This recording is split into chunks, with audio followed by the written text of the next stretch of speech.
Ei, gente boa. Estou aproveitando essa chuva linda, gostosa, que há 3, 4 dias não para de cair aqui em Brasília e eu estou numa alegria indizível, porque a gente estava precisando tremendamente, terrivelmente dessa chuva. Então, bem-vinda, bem-vinda, chuva, chuva de bênção e de graça, bem-vinda. Agora, eu estou querendo falar só mais uma coisinha com vocês e depois eu vou deixar todo mundo em paz, tá bom? Prometo, depois eu não toco mais em nenhum assunto. Mas eu fiquei com vontade de conversar com você sobre 2 profetas do Velho Testamento em estado de agonia mesmo. É o caso de Jonas e o caso de Jeremias. Jeremias sofreu muito mais do que Jonas. Jonas sofreu o resultado da sua própria estupidez, da sua obstinação e do seu fanatismo político do rapaz. E eu tenho um livro chamado Jonas, o sucesso do fracasso, que está aí no meu portal, na loja do caifado.net, que eu gostaria que todos vocês que queiram e possam lessem. O que aconteceu com Jonas? Os ninivitas eram a superpotência assíria daqueles dias, dominavam tudo. Eram os imperialistas que pisavam em todos, inclusive em Israel. E Israel tinha nos ninivitas o seu pior inimigo, o seu pior adversário. Politicamente, o ódio que existia de Israel para com os ninivitas era enorme. Aquela potência imperialista, direitista, dominadora, controladora, usurpadora, impiedosa, avassaladora, que tomava conta de tudo e de todos, pisava, escorchava, explorava. Era horrível. E Jonas era um profeta de Deus. Ele conheceu Deus, andava com Deus, carregava a palavra de Deus no coração, mas odiava os ninivitas. Achava que era um dever espiritual odiar os ninivitas. É como o Salmo 139 diz no final: porventura não aborreço eu, Senhor, os que te aborrecem? Aborreço-os com ódio consumado, para mim são inimigos de fato. Era mais ou menos assim que o coração de Jonas se sentia em relação aos ninivitas. Aí, de repente, Deus diz a ele: Jonas, eu quero que você vá direto para Nínive e pregue a minha graça, a minha misericórdia aos ninivitas e os advirta de que, se eles continuarem assim, o meu juízo implacável virá sobre eles e eles serão exterminados. Aí Jonas ficou numa angústia enorme, porque tudo que Jonas queria é que eles fossem exterminados. Tudo que Jonas queria era que eles não se convertessem e que fossem esbagaçados pela mão de Deus. Aí vem Deus e diz: vai lá, porque eu me interesso neles. Eles são assim, mas são gente. Eu tenho interesse neles. Eles são meus, tanto quanto vocês, judeus, são, ou pensam que são, eles também são meus. Vá lá e pregue. Aí vocês conhecem a história. Jonas disse que não ia por nada, rebelou-se contra a palavra do amor de Deus, contra a misericórdia divina em favor dos estúpidos da terra e disse que não iria. Acabou indo, tentando ir para o sul da Espanha, para Tarsis. No meio do caminho o navio naufragou, é aquela história.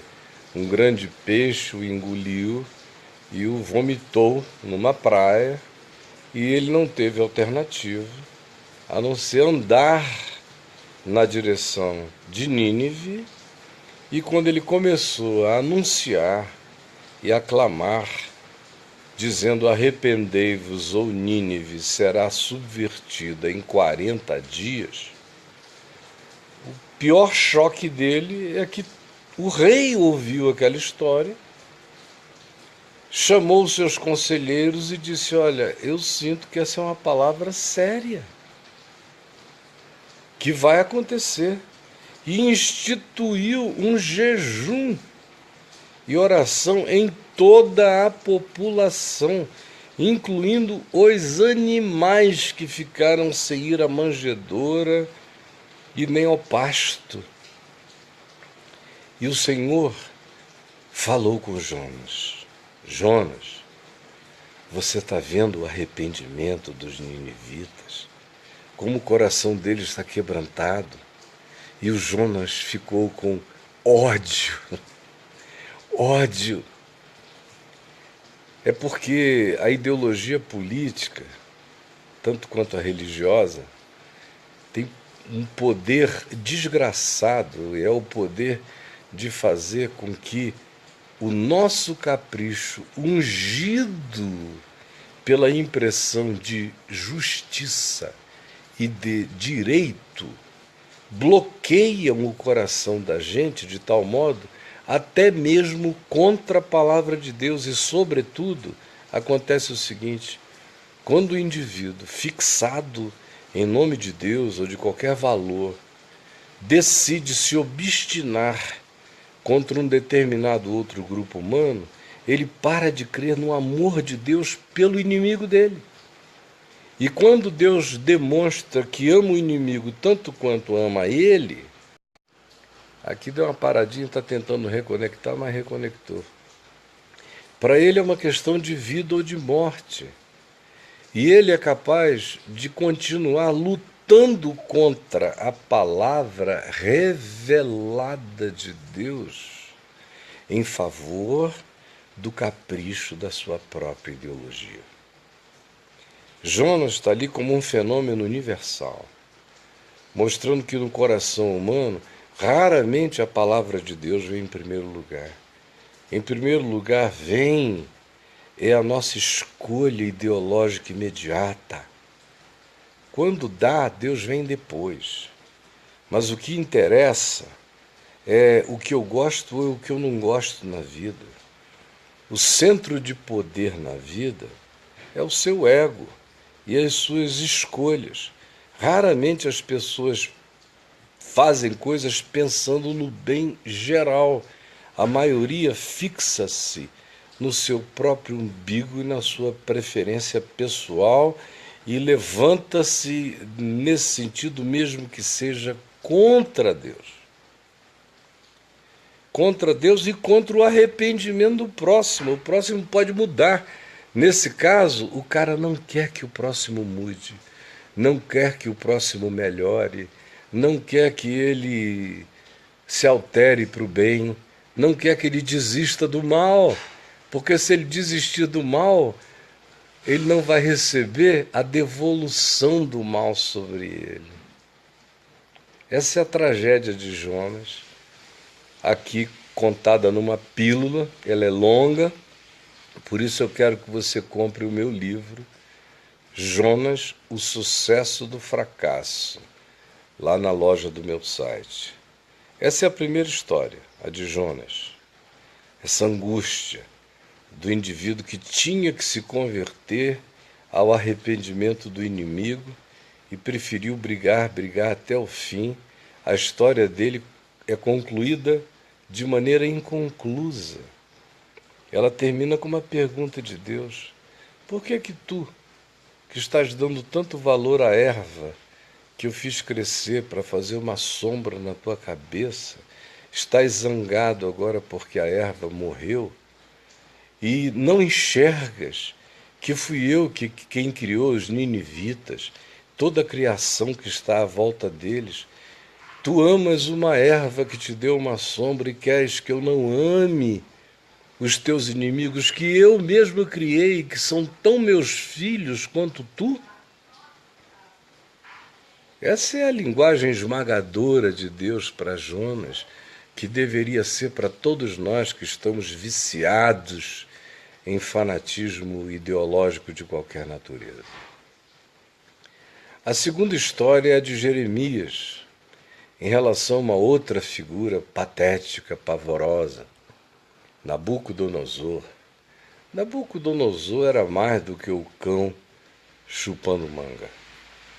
Nós não temos uma única figura mundial que seja páreo hoje para o Nabucodonosor. Nabucodonosor era Deus e um Deus louco. Zeus, grego no Monte Olimpo, era mais equilibrado do que Nabucodonosor. Qualquer divindade grega era mais sã do que Nabucodonosor. Satanás estava com ciúme de Nabucodonosor, de tão narcisista que Nabucodonosor era.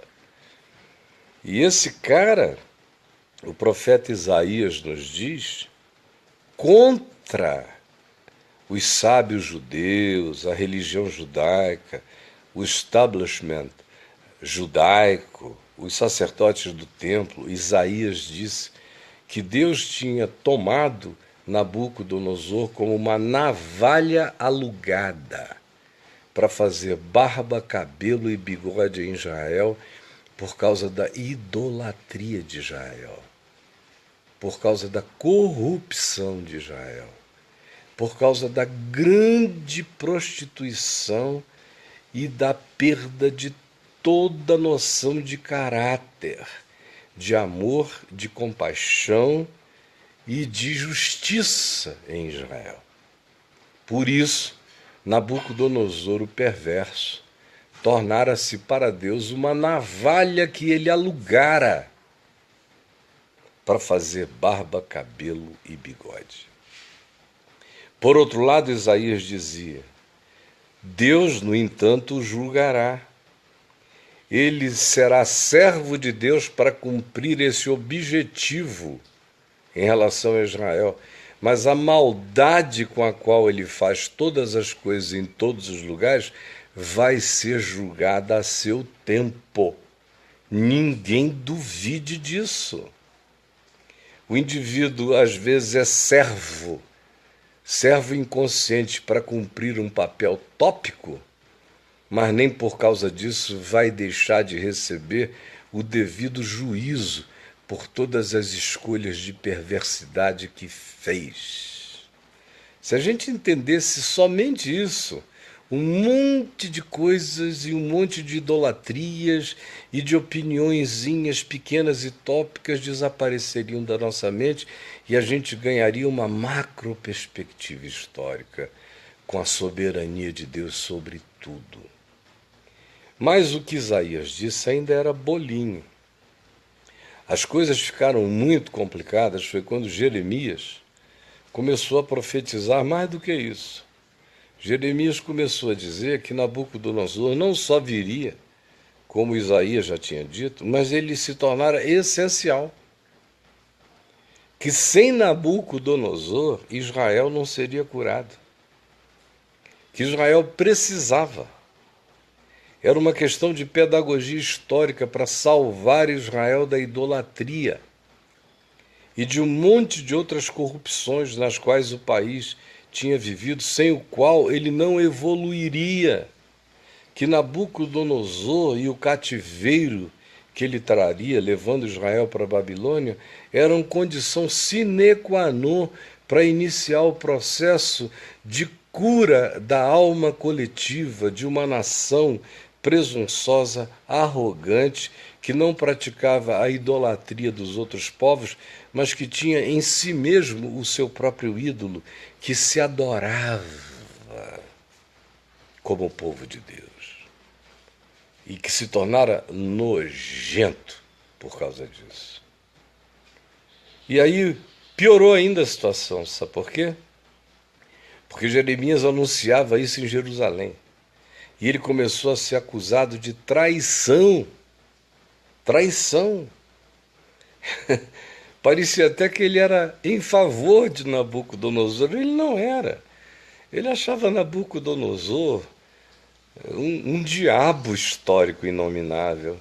Mas olhava para Israel e via que Israel estava tão doente, corrompida e perversificada, que só uma opressão daquele tamanho vinda sobre Israel levaria aquele povo a ficar curado da sua idolatria, como de fato, historicamente, a idolatria tópica de Israel foi curada no exílio em Babilônia.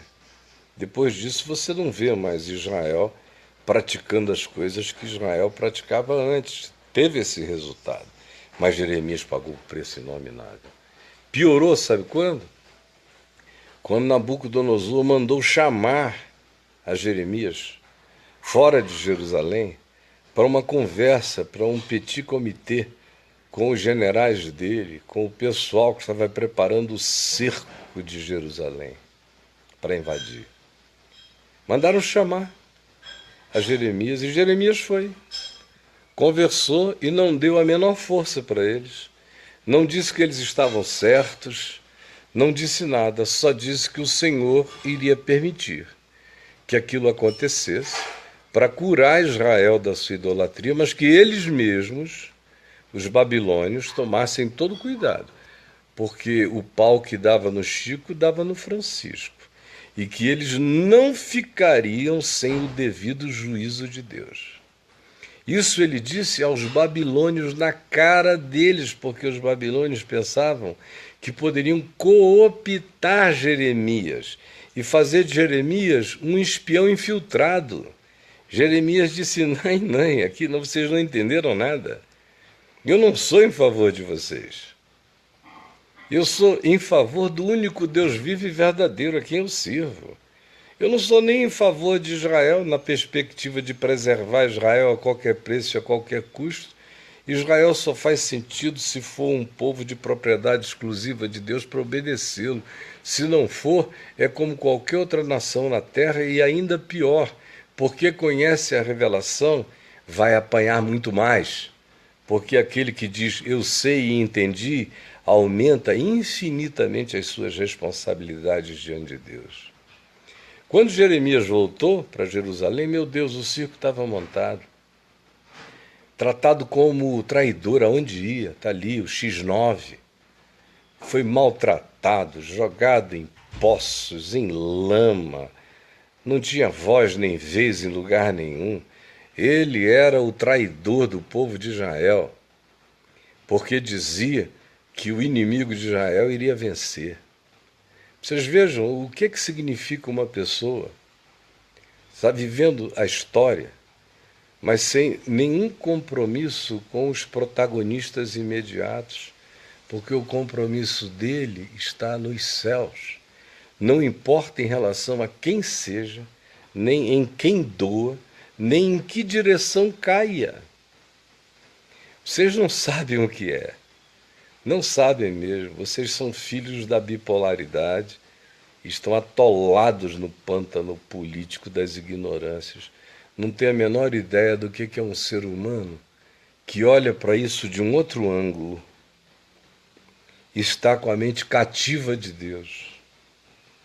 Um ser humano que não ficou pequeno como Jonas e que aprendeu a viver as implicações pesadas da vida de um Jeremias, que tentava salvar o povo por lado de dentro, dizendo, vocês não podem viver assim, se são povo de Deus, não vivam assim, porque será trágico. Por outro lado, o inimigo, ele olhava para o inimigo e Deus lhe falava no coração, esse mal é necessário, essa desgraça terá o seu lugar para sarar este povo da miséria de entendimento no qual eles se colocaram. Porque existem certas circunstâncias em que as pessoas só entendem a verdade quando são massacradas por ela. Antes disso, o apequenamento mental, os caprichos imediatos, os fanatismos diretos, tópicos, os compromissos emburrecidos, as passionalidades, só fazem o indivíduo olhar para a direita ou para a esquerda, para a direita ou para a esquerda e vice-versa, nunca para o alto e menos ainda, nunca do alto para as perspectivas no horizonte da existência. É por isso que eu vou falar, e para muitos de vocês eu vou ser sempre um Jeremias traidor.